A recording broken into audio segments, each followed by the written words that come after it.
So my next pick is complete 180, different tone, different style of movie. I wouldn't even maybe qualify it as a great movie or even a good movie. But, I think it's nonetheless one of my favorites. It's incredibly entertaining. It's a disco musical from 1980 called The Apple. Have you seen The Apple? I have not seen The Apple. I've heard of it, but I have not seen it.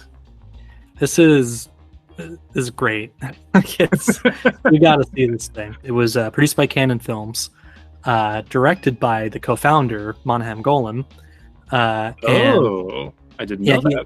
Exactly, yeah. And so it is. If you know anything about his producing tactics and like his decision making and the wild things that he would do and greenlight, this movie is kind of the embodiment of that, because it's essentially looking at everything that could be at the time considered profitable, marketable, appealing to youth, appealing to any demographic, and just putting it in a blender and making something completely unique and bizarre. So I'll give a very, very brief plot synopsis. It's hard to kind of talk about the whole story because it's pretty silly, but basically it takes place in the future, which at the time was the future, but now it's 1994, so now it's the past. The music industry has taken over the world. Like one record company owns the planet. It's this company, I think, called BIM, B-I-M. And everything is sponsored by BIM. Everybody has like BIM tattoos, and everybody is trying to be the next BIM star. And there's like an American Idol-esque performance where young people go up and perform. And the head of BIM, his name is Mr. Boogaloo.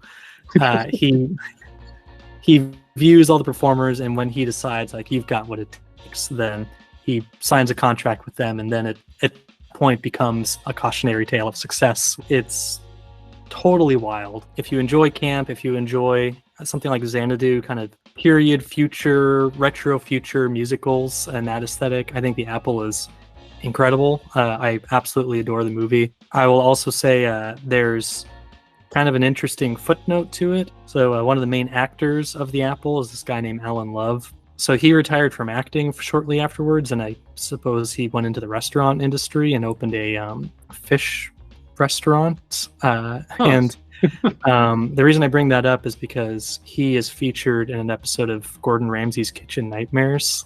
And oh my God. So of course you would know that. Yeah, and I have to confess, I saw his episode of Kitchen Nightmares before I'd even heard of The Apple. And in that episode, he's talking about the history of his restaurant, and he just offhandedly mentions, like, I was in one of the worst musicals of all time, and then I decided to go for this and try something different. And like, worst musical of all time? What's that? And then I discovered The Apple and completely fell in love with it. If you want an interesting companion piece to go with The Apple, seek out the Ruby Tate. The name of the restaurant is Ruby Tate's. Seek out the Ruby Tate's episode of Ramsay's Kitchen Nightmares.